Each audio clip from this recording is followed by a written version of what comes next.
तो डिफरेंशिएशन के important questions में हम आगे बढ़ते हैं अपने रोल्स थ्योरम और मीन वैल्यू थ्योरम के क्वेश्चंस की तरफ भी, जिसमें अपने पास फर्स्ट क्वेश्चन बोल रहा है कि verify Rolle's theorem. Verify Rolle's theorem for the function, function क्या है, x minus a raised to power m into x minus b raised to power n। ये फंक्शन दे दिया हमें on the interval a b, ये close interval a b है, ठीक है। इसमें हमें रोल्स थ्योरम वेरीफाई करनी है where m and n are positive integer. m और n क्या है यहाँ पे, पॉजिटिव इंटीजर है। और हमें पता ही है रोल्स थ्योरम अप्लाई होने के बाद हमें एक पॉइंट c निकालना पड़ता है ना। और रोल्स थ्योरम वेरीफाई करने से पहले हमें क्या करना पड़ता है, मतलब वेरीफाई किस तरह से करते हैं, हमें 3 पॉइंट देखने होते हैं। 3 पॉइंट देखने होते हैं, उन 3 पॉइंट्स में कॉन्टिन्यूटी, डिफरेंशिएबिलिटी और एफ ऑफ ए और एफ ऑफ बी, ये तीनों सभी चीजें होती हैं ना। तो ये देखो, पहले तो ये देखो फंक्शन क्या है, F of x is equal to x minus a raised to power M into x minus b raised to power n. M क्या है अभी, m और n क्या है, positive integer. m positive integer, n positive integer, x की power positive integer, n की power x की power positive integer, ठीक है। इसका मतलब क्या है, ये इतना पोलिनोमियल है, ये इतना पोलिनोमियल है, polynomial into polynomial, polynomial into polynomial, ये भी पोलिनोमियल ही होता है। इसका मतलब ये फंक्शन अपना क्या है, एक पोलिनोमियल फंक्शन है भाई। अगर ये फंक्शन पोलिनोमियल फंक्शन है तो फंक्शन अपना कॉन्टिन्यूस भी होगा, फंक्शन अपना डिफरेंशिएबल भी होगा। 2 चीजें हो गई अपनी कवर। तीसरी क्या है भाई, एफ ऑफ ए। भाई एफ ऑफ ए क्या होगा, एक्स की जगह ए डाल दें तो ए माइनस ए, एक्स की जगह ए माइनस ए की पावर एम, ए माइनस बी की पावर एन, है ना। ए माइनस ए 0, 0 की पावर एम 0, ठीक है। 0 इंटू कुछ भी, टोटली क्या आ गया 0। फिर है एफ ऑफ बी, भाई बी रखें बी माइनस ए की power M into B minus B की power N. B minus B 0, 0 की पावर एन 0, और 0 इंटू कुछ भी 0। तो यहाँ पे एफ ऑफ ए और एफ ऑफ बी दोनों इक्वल आ गए, एफ ऑफ ए और एफ ऑफ बी इक्वल आ गए, तीनों कंडीशन अपनी हो गई भी। अब हमें क्या करना है, यहाँ पे एक ऐसा पॉइंट निकालना है, कैसा, जिसमें टेंजेंट जो है पैरेलल जाए एक्स एक्सिस के, या फिर हम ये बोल सकते हैं कि एफ डैश सी अपना 0 होता है उस पर। तो हम यहाँ पे एफ डैश एक्स निकालें, एफ डैश एक्स क्या होगा, इसका डिफरेंशिएशन भी u इंटू वी। भाई पहले तो x माइनस ए की power m as it is, इसका डिफरेंशिएशन तो n आगे x माइनस बी की पावर n माइनस 1 हो जाएगा, ठीक है। प्लस अब की बार x माइनस बी की power n as it is, और इसमें m आगे x माइनस ए की पावर m माइनस 1 हो जाएगा, ठीक है। यहाँ पे कुछ कॉमन आ रहा है, निकाल लेते हैं। क्या कॉमन आ रहा है भाई, यहाँ पे x माइनस बी की power n minus 1, x minus B की पावर n माइनस 1, ये छोटा है, और यहाँ पे m माइनस 1, x माइनस ए की पावर m माइनस 1, ये कॉमन आ गए, ठीक है। अब कुछ लोग ये सोचेंगे ये कॉमन कैसे आ गए, चलो पहले यही क्लियर करा देता हूँ, ये कॉमन कैसे आए। पहले ये देखो भाई, एक बात बताओ, क्या मैं m को, देखो क्या मैं 5 को ऐसे लिख सकता हूँ, 5 माइनस 1 प्लस 1, 5 माइनस 1 प्लस 1 लिख सकते हैं या नहीं लिख सकते। ऐसे समझ में नहीं आया तो ऐसे देख लो, क्या 5 को हम 4 प्लस 1 लिख सकते हैं, और 4 को हम ऐसे लिख सकते हैं 5 माइनस 1 प्लस 1, आगे हुई बात। तो m को हम ऐसे लिख सकते हैं m माइनस 1 प्लस 1, एक ही बात है। n को हम ऐसे लिख सकते हैं n माइनस 1 प्लस 1, है ना, क्लियर ये चीजें। तो इसमें से देखो हम इसको कैसे सोल्व करेंगे, पहले ये x माइनस ए की पावर m है, ये देखो f डैश x क्या है अपने पास, x माइनस ए की पावर m। तो m को हम ऐसे लिख लें m माइनस 1 प्लस 1, ठीक है, ये इतना अलग इतना अलग, इनटू n और x माइनस बी की पावर n माइनस 1, ठीक है। प्लस ये क्या है भाई, x माइनस बी की power n, x minus B की पावर n, और n को भी ऐसे लिख लेंगे हम n माइनस 1 प्लस 1, इतना अलग इतना अलग, ठीक है। और फिर है m, और उसके बाद है x माइनस ए की पावर m माइनस 1 भाई। अब देखो कैसे कॉमन निकलना है, f डैश x। हमने ये तो पढ़ा ही है कि अगर हम एक छोटी सी चीज़ ये लेके चलें भी कि मैंने लिखा x की पावर a प्लस बी, ठीक है। तो पावर जुड़ी हुई कब होती हैं? जब x की पावर a इंटू एक्स की पावर b हो, बेस सेम हो और उनकी गुणा हो रही है तो पावर जुड़ जाती है। हम इनको अलग अलग करके ऐसे लिख सकते हैं, तो हम इसको भी तो ऐसे लिख सकते हैं ना, x माइनस ए की पावर, ये क्या है m, ठीक है, m minus 1 into x minus ए की पावर 1। देखो मैंने इन दोनों को जोड़ के लिख दिया, इन दोनों को अलग अलग कर दिया, x माइनस ए की पावर इतना इंटू एक्स माइनस ए की पावर इतना।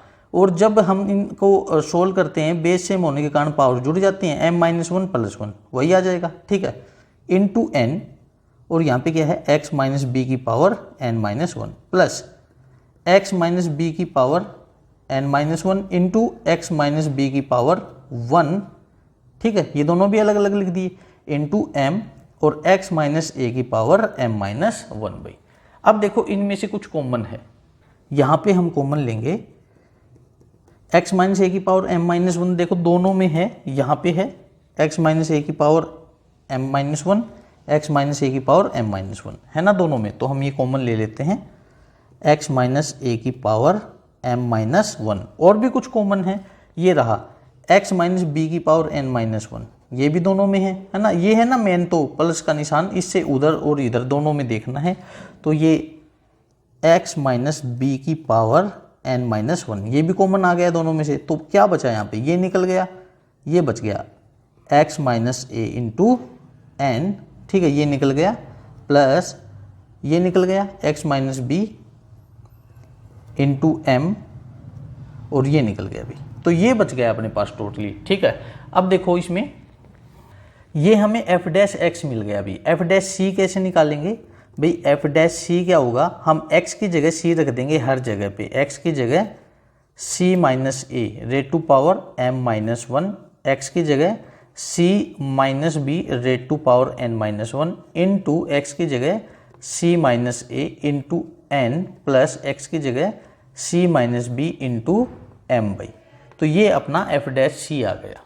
अब देखो हम जानते हैं कि f डैश c किसी पॉइंट पर है ना जीरो होता है, जीरो होता है। अब ये देखो इसमें अपने पास है ना कितनी टर्म्स हैं, 1 2 और 3, 3 टर्म्स की मल्टीप्लाई है वो जीरो आ रखी है भाई। 3 टर्म्स की मल्टीप्लाई जीरो कब हो, या तो उनमें से कोई एक जीरो हो, या उनमें से कोई 2 जीरो हो, या फिर वो तीनों ही जीरो हो। तो हम सबको जीरो रख रख के देख लेते हैं। या तो ये हो सकता है c माइनस ए की पावर m माइनस 1 ये जीरो हो, या फिर c माइनस बी की पावर n माइनस 1 ये जीरो हो, या फिर c minus a into n plus c minus b into m equal to ये जीरो हो गई, ठीक है। तो ये देखो ये पावर उधर जाके खत्म, c minus a equal to zero, c minus a equal to zero, तो c क्या होगा, a होगा। यहाँ पे इसी तरह से करेंगे तो c minus b equal to zero, तो c क्या होना चाहिए, b, c या तो a होगा या b होगा, या फिर यहाँ पे देखें हम क्या होगा, तो N C minus N A plus M C minus M B equal to zero. C वाली इकट्ठे कर लेते हैं, क्या हो गया ये एन प्लस एम सी, ठीक है, इनको उधर लेके जाएंगे तो ये हो गया अभी ए एन प्लस हो गया उधर जाके ये बी एम, ठीक है। तो सी क्या आया अपने पास, हम ऐसे लिख सकते हैं इसको A N plus B M upon ये m प्लस n इधर आके नीचे हो गया। तो इस c की 3 वैल्यू आई भी, इन तीनों में से कोई भी हो सकता है, ये हो सकता है, ये हो सकता है, ये हो सकता है। अब जरा ध्यान करो, अपने पास जो इस क्वेश्चन में इंटरवल था वो इंटरवल ये था a से b, ठीक है, इंटरवल क्या था a से b, जबकि c की वैल्यू जो है ना, c कहाँ बिलोंग करना चाहिए, c बिलोंग करना चाहिए ओपन इंटरवल ए बी में। ओपन इंटरवल का मतलब क्या है कि a और b को इंक्लूड नहीं करना, a और b के अंदर की जो टर्म है ना इनको इंक्लूड करना है। यहाँ पे तो a आ गया नहीं करना इंक्लूड, b आ गया नहीं करना, इसका मतलब बचा ये, यही होना चाहिए। अब ये और देख लें कि ये b इनके अंदर आता भी है या फिर नहीं आता है ना। तो चलो देखते हैं कैसे। हमने 10th क्लास में एक ये सेक्शन फॉर्मूला पढ़ा था कि ये कोई पॉइंट है जैसे P, ये पॉइंट है अपना A, ये पॉइंट है अपना B, है ना। तो P पॉइंट इसको m/n इस रेशियो में काटता है। इसका कोऑर्डिनेट जैसे हमने A मान लिया, इसका कोऑर्डिनेट जैसे B मान लिया। तो P के कोऑर्डिनेट क्या होते थे, m की और B की मल्टीप्लाई प्लस n की और A की मल्टीप्लाई और अपॉन इन दोनों का सम भाई। ये p का उत्तर था, p इनके अंदर लाई करता था, और ये तो हमने 11th में भी पढ़ा था, है ना। अगर ये प्लस है तो ये इंटरनली लाई करता है, अगर ये माइनस है तो ये एक्सटर्नली लाई करता है। तो ये देखो यही तो आ गया अपने पास an plus B M upon m plus n. इसका मतलब p जो है इनके दोनों के बीच में लाई कर रहा है, और यहाँ पे p हम किसको ले रहे हैं, c को, मतलब c जो है a और b दोनों के बीच में लाई कर रहा है। तो ये जो है ए बी ओपन इंटरवल में लाई कर रहा है, तो यही वो पॉइंट है जिसके ऊपर टेंजेंट जो है एक्स एक्सिस के पैरेलल जाएगा भी। क्लियर। नेक्स्ट क्वेश्चन देखते हैं हम। इसने बोला वेरीफाई रोल्स थ्योरम, और फंक्शन को इसने दो टुकड़ों में तोड़ दिया, जैसे हम कॉन्टिन्यूटी और डिफरेंशिएबिलिटी के कई क्वेश्चन करते थे ना, उस तरह से तोड़ दिया इसने। अब देखो हमें नहीं पता कि ये कहाँ से कहाँ चेक करना है, लेकिन यहाँ पे कुछ लिमिट दी गई है, वो हमें बताएंगी कि ये कहाँ से कहाँ चेक करना है। फंक्शन 0 से बड़ा होना चाहिए और फंक्शन 2 से छोटा होना चाहिए, पूरे में देख लो, है ना। 0 से बड़ा या इक्वल और 2 से छोटा या इक्वल। इसका मतलब हमें ये फंक्शन जो है ना 0 से 2 के ऊपर चेक करना है। हमें कहाँ चेक करना है, 0 से 2 के ऊपर चेक करना है। अब देखो इसको कंटिन्यूस करेंगे, इसको डिफरेंशिएबल करेंगे, तो थोड़ा सा ध्यान से देखो एक बार। कंटिन्यूटी करने के लिए हम कौन से पॉइंट को चुने, ऐसा कौन सा पॉइंट चुने कि जहां हमें ये पता लगे ये कंटिन्यूस होगा या नहीं होगा। अगर 0 चुनते हैं तो देखो 0 पे तो ये पूरी पॉलिनोमियल है, कंटिन्यूस होगी। 2 चुनते हैं तो 2 पे भी है, लेकिन हमें तो 0 से 2 के बीच में तो 1 मिलेगा ना, 1, तो 1 को उठाते हैं हम, जिसमें कंटिन्यूटी और डिफरेंशिएबिलिटी देखते हैं। तो देखो 1 अगर रखें तो 1 का स्क्वायर 1 + 1 2 आएगा, और राइट हैंड लिमिट 1 रखेंगे यहाँ पे 3 - 1 2 आएगा। तो मतलब कॉन्टिन्यूस तो ये हो जाएगा। डिफरेंशिएबल देख लेते हैं पहले, क्यों अपना टाइम खराब करें कॉन्टिन्यूस करके, क्योंकि हमें पता है ये हो जाएगा। डिफरेंशिएबल करते हैं, अगर डिफरेंशिएबल ये हो गया तो फिर हम कॉन्टिन्यूटी भी निकाल के दिखाएंगे। मान लो ये डिफरेंशिएबल हुआ ही नहीं तो फिर कॉन्टिन्यूटी करने की जरूरत नहीं पड़ेगी ना, हम वहीं पे बोल देंगे कि रोल्स थ्योरम वेरीफाई नहीं हुई। तो पहले डिफरेंशिएबिलिटी चेक करते हैं इसकी, ठीक है। क्या करते हैं भाई, हम डिफरेंशिएबिलिटी चेक करते हैं, कहाँ, एट x = 1 पे भी। तो कैसे चेक करते हैं, हमें पता है limit h tends to 0 f(1 - h - f(1) upon -h, ये लिखते हैं ना। तो हमें ये देखना है कि f(1 - h) क्या होगा। 1 - h मतलब 1 से थोड़ा छोटा। जब 1 से थोड़ा छोटा होगा ये x, तो फंक्शन क्या होना चाहिए, x² + 1। अब x नहीं रखना, हमें x की जगह क्या रखना, 1 - h। तो 1 - h का स्क्वायर प्लस 1 भाई। तो ये क्या बनेगा अपने पास, 1 - h का स्क्वायर 1 + h² - 2h + 1। तो हमें मिल गया 1 + 1 2 - 2h + h²। f(1 + h) हो गया। अब f(1) और देखते हैं हम इसमें कि f(1) क्या होगा। जब फंक्शन 1 के इक्वल होगा तो ये होगा, तो x² + 1 x² + 1, x की जगह 1, तो 1 का स्क्वायर 1 + 1 2 हो जाएगा भी। ये f(1) आ गया। अब ये वैल्यू जिसमें रखते हैं तो f(1 - h) कितना अपने पास, 2 - 2h + h², ठीक है, माइनस f(1) कितना अपने पास 2 भाई, और नीचे क्या है अपना -h भाई। 2 से 2 खत्म, ऊपर से h कॉमन लेंगे तो ये क्या हो गया, -2 + h अपॉन -h, h से h खत्म, क्या मिल गया, -2 + h, और नीचे क्या है -1 भाई, ठीक है।